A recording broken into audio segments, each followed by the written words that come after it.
कुछ हादसे ऐसे होते हैं जिन्हें आप चाह कर भी किसी को समझा नहीं पाते कि आपके साथ हुआ क्या था, क्योंकि हर कोई ऐसी बातों को नहीं मानता।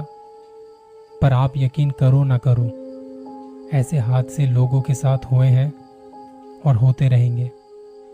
ये कहानी थोड़ी बड़ी है, इसलिए मैंने इस कहानी को 2 भागों में बांटा है। डर की असली परिभाषा पता है क्या होती है? चलो बताता हूँ। वो जून का महीना था, तारीख मुझे ठीक से याद नहीं, पर उस दिन मेरा काम में बिल्कुल भी मन नहीं लग रहा था। ऑफिस में बैठा हर कोई जल्दी जाने के बारे में सोच रहा था। शायद उस साल की पहली बारिश होने वाली थी। बिजलियां कड़क रही थी। ऑफिस में बैठे हर किसी की नजर बार बार खिड़की से बाहर जा रही थी। 5:30 बजने को थे और उस वक्त के साथ साथ मौसम भी गहराता गया। एक एक कर बॉस की परमिशन लेके सब अपने अपने घर को निकल गए। उस वक्त मेरे साथ यही कुछ 3-4 लोग बाकी थे। जो भी वहां रुके थे वो सभी ऑफिस के करीब रहने वाले थे। उन सब में मैं अकेला था। ऑफिस से दूर रहता था, लेकिन बॉस का मूड अच्छा नहीं था, इसलिए मैंने बॉस से घर जाने के बारे में बात नहीं की। मैंने पूछा नहीं, मेरी हिम्मत नहीं हुई।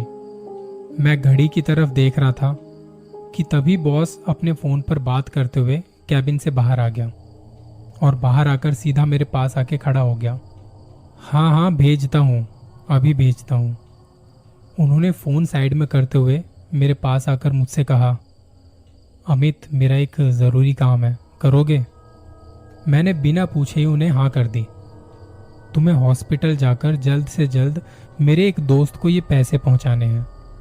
तुम अपनी बाइक लेकर जाओगे तो जल्दी पहुंच जाओगे। मुझे कार से जाने में इस वक्त टाइम बहुत लग जाएगा। ऊपर से तुम तो जानते हो कि ये जो शहर का ट्रैफिक है इस टाइम पीक पर होगा। मैं हाँ करते हुए अपनी गर्दन हिला दी।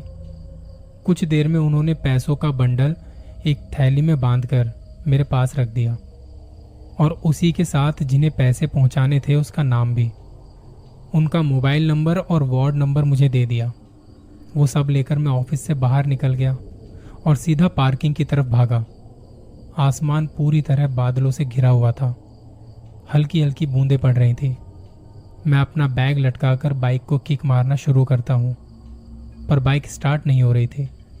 हॉस्पिटल मेरे ऑफिस से लगभग 30-40 मिनट दूर था और हॉस्पिटल जाकर वापस घर जाने में मुझे आज देर रात होने वाली थी, क्योंकि हॉस्पिटल मेरे ऑफिस के एक तरफ था और मेरा घर दूसरी तरफ। बाइक स्टार्ट होते ही मैं जल्दी से हॉस्पिटल की तरफ निकल पड़ा। शाम के 6 बज रहे थे। मैं ठीक पौने घंटे बाद ट्रैफिक को पार करते हुए हॉस्पिटल तक पहुंच गया, पर हॉस्पिटल का गेट मुझे कहीं दिखाई नहीं दे रहा था। अचानक से मूसलाधार बारिश शुरू हो गई। मैं अपने आप को भीगने से बचाने के लिए बाइक को रास्ते के किनारे खड़ा कर देता हूँ। वहीं एक दीवार से सटकर खड़ा हो गया। मैं वहीं फंस चुका था। उसी वक्त वहां से एक आदमी गुजरता हुआ दिखाई दिया। मैं बारिश में भीगते हुए उसके पास गया। भाई साहब, ये हॉस्पिटल का गेट किस तरफ है? उन्होंने हाथ से पीछे देखकर पीछे की तरफ इशारा करते हुए मुझसे कहा, यहाँ से आगे चले जाओ, वहाँ से राइट ले लेना, फिर आगे जाकर फिर एक राइट लेना, वहाँ पर तुम्हें एक बड़ा सा गेट दिखाई देगा, वही हॉस्पिटल का गेट है। इस वक्त तुम हॉस्पिटल के ठीक पीछे खड़े हो। जब उन्होंने ये कहा तब मैंने हॉस्पिटल की बिल्डिंग की तरफ देखा। हॉस्पिटल एक मंजिला बिल्डिंग का था, लेकिन उस बिल्डिंग की लाइट बंद थी। पहली मंजिल पर बस एक लाइट जल बुझ रही थी। मैंने उस आदमी को शुक्रिया कहा और आगे जाने लगा।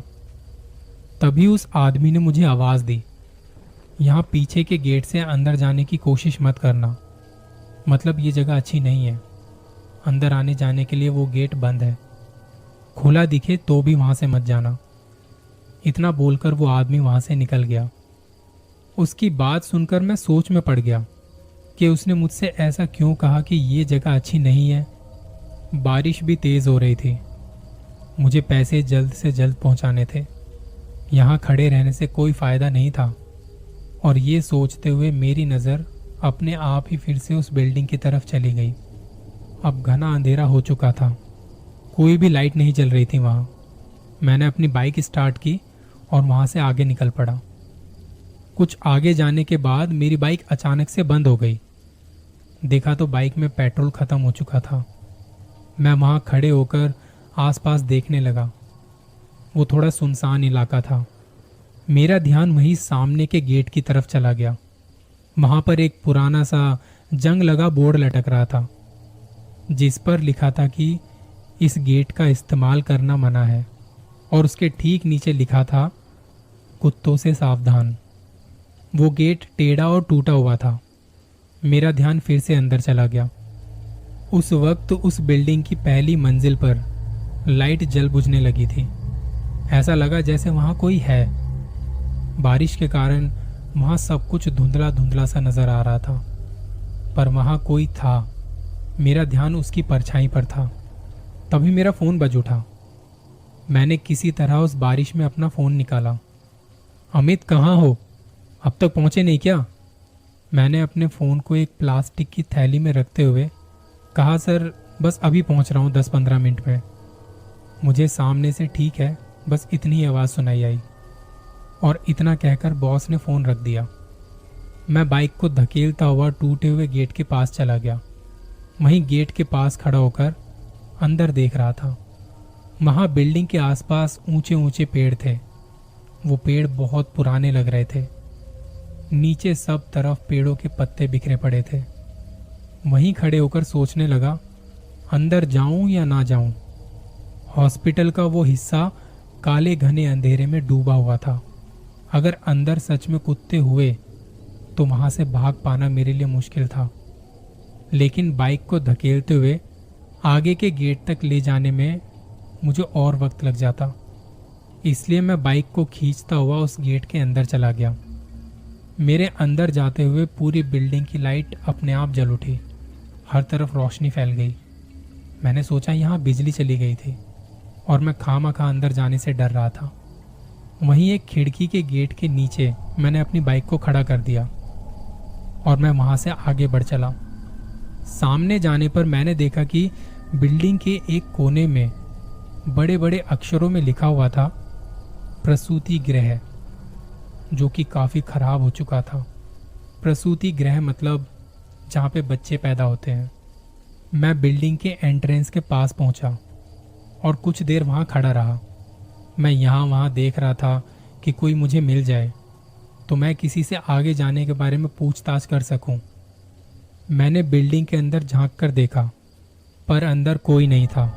सब कुछ वीरान सा था। कोई पेशेंट नज़र नहीं आ रहा था, कोई हलचल नहीं, कोई आवाज़ तक नहीं। मैंने सोचा कि शायद वहाँ से आगे जाकर किसी से पूछना ठीक होगा मेरे लिए। जैसे ही मैंने अपना पहला कदम बिल्डिंग के अंदर रखा, वहाँ की सारी लाइट बंद हो गई। चारों तरफ अंधेरा छा गया। मैं हैरान होकर यहाँ वहाँ देखने लगा। मैंने वहीं से अंदर की तरफ आवाज़ लगाई, कोई है? कोई है यहाँ? पर कोई जवाब नहीं आया। बारिश के अलावा और बिजली की आवाज़ के अलावा वहाँ पर कोई भी दूसरी आवाज़ नहीं थी। बारिश इतनी तेज़ हो रही थी कि दूर का कुछ भी दिखाई नहीं दे रहा था। लाइट के बंद होने के कारण मैं बिल्डिंग से बाहर चला गया। कुछ कदम दूर जाने के बाद मेरी नज़र मेरे सामने ज़मीन पर पड़ी एक रोशनी पर चली गई। वो रोशनी मेरे पीछे कहीं खिड़की से आ रही थी। मैंने मुड़कर पीछे देखा तो वहाँ पहली मंजिल की लाइट झपक रही थी। मेरा सारा ध्यान उस तरफ खींचा जा रहा था। मैं एकदम से शांत खड़े होकर उस बिल्डिंग की तरफ देखे जा रहा था। तभी एक कुत्ते की आवाज़ से मैं होश में आ गया। लेकिन अचानक से आई उस आवाज़ से एक पल के लिए मेरा शरीर कांप उठा।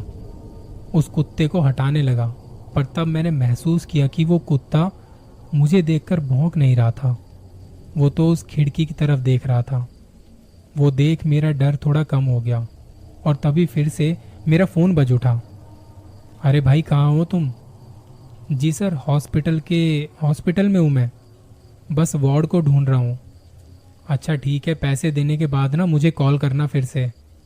बॉस का फ़ोन रखने के बाद मैं वहाँ से भागता हुआ आगे चला गया। वो कुत्ता अभी भी वहीं पर खड़ा था। वहाँ कुछ देर ढूंढने पर मुझे बताया हुआ वार्ड मिल भी गया। और मुझे बॉस के दोस्त भी मिल गए। मैंने पैसे उन्हें दिए और वापस वहाँ से निकल पड़ा। अब मेरे सामने दो सवाल थे कि मैं बाइक का क्या करूँगा और वापस घर कैसे जाऊँगा। मैं हॉस्पिटल की कैंटीन में चला गया और वहीं एक गर्मा गर्म चाय लेकर बैठ गया। उस वक्त मुझे याद आया कि बॉस ने मुझे फ़ोन करने के लिए कहा था। मैंने अपनी जेब को हाथ लगाया, देखा तो फ़ोन मेरी जेब में नहीं था। मैंने अपनी पैंट की सभी जेबों में चेक किया, मेरा फ़ोन कहीं पर भी नहीं था। मैंने यहाँ कैंटीन के काउंटर पे भी जाके देखा। मैं अपना फ़ोन कहाँ पर रख के भूल गया था मुझे याद नहीं। अब मुझे अपने आप पर गुस्सा आ गया। आज मेरा पूरा दिन खराब गया था। मेरा एक भी काम ठीक से नहीं हो पा रहा था। मैंने एक घूंट में चाय ख़त्म की और जल्दी से अपना फ़ोन ढूंढने के लिए निकला वहाँ से। मैंने हर मुमकिन जगह पर फ़ोन को ढूंढा, पर मुझे फ़ोन कहीं नहीं मिला। मैं थक कर हार कर वापस बाइक की तरफ निकल पड़ा, मतलब हॉस्पिटल के पीछे के गेट की तरफ, उसी प्रसूति गृह की बिल्डिंग की तरफ।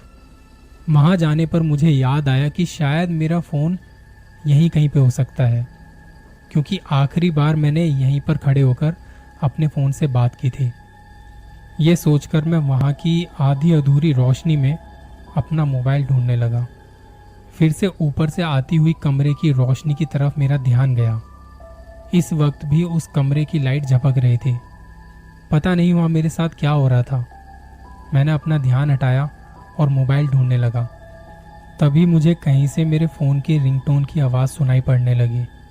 मैं यहाँ वहाँ मोबाइल को ढूंढने लगा, पर वो आवाज़ ऊपर से कहीं से आ रही थी, शायद उसी खिड़की के पास से, क्योंकि अब फिर से खिड़की के वहाँ कोई खड़ा था। मैंने उसे गुस्से में आवाज़ दी, कौन है? कौन है वहाँ? देखो मेरा फ़ोन मुझे वापस कर दो। उसी के साथ मुझे फिर से कुत्ते की आवाज़ सुनाई पड़ी। अब वो कुत्ता उस बिल्डिंग के काफ़ी दूर खड़ा था और अपना मुंह ऊपर करके वो एक तरह की आवाज़ निकाल रहा था, जैसे किसी कुत्ते के किसी खतरे से आगाह करने के लिए जैसे वो आवाज़ निकालते हैं ना, वैसी आवाज़। पर मुझे उस कुत्ते से कोई खतरा नहीं था। वहाँ ऊपर मेरा फ़ोन था कि नहीं पता नहीं, पर इतना पक्का था कि रिंगटोन की आवाज़ उस बिल्डिंग के कहीं अंदर से ही आ रही थी। तभी उस परछाई को पीछे जाते हुए देखा मैंने। एक काली सी परछाई पीछे जाते जाते अंधेरे में कहीं गुम हो गई। वो कुत्ता भी शांत हो गया। मैं दौड़ते हुए बिल्डिंग के एंट्रेंस के पास चला गया। जैसे ही मैंने अंदर कदम रखा, बिल्डिंग की सारी लाइट अपने आप चालू हो गई। लगा कि अच्छा है, चलो लाइट भी आ गई, अब तो और भी आसानी से ढूंढ सकूंगा। और फिर मैं भागता हुआ ऊपर की मंजिल पर चला गया। ऊपर पहुंचकर देखा तो मेरे सामने एक लंबा कॉरिडोर था जो कि एकदम खाली और शांत था। मैं हैरान था कि प्रसूति गृह होने के बावजूद वहाँ कोई कैसे नहीं है। इस बार मुझे पहले से ज़्यादा अजीब लगा। मैं कुछ कदम आगे बढ़ा। उसी वक्त मुझे किसी के रोने की आवाज़ सुनाई पड़ी। वो रोने की आवाज़ कहाँ से आई थी और किसकी थी वो रोने की आवाज़? इंतज़ार कीजिए इस कहानी के अगले भाग का। कहा था ना, रोंगटे खड़े कर देगी ये कहानी। अपना ख्याल रखिए।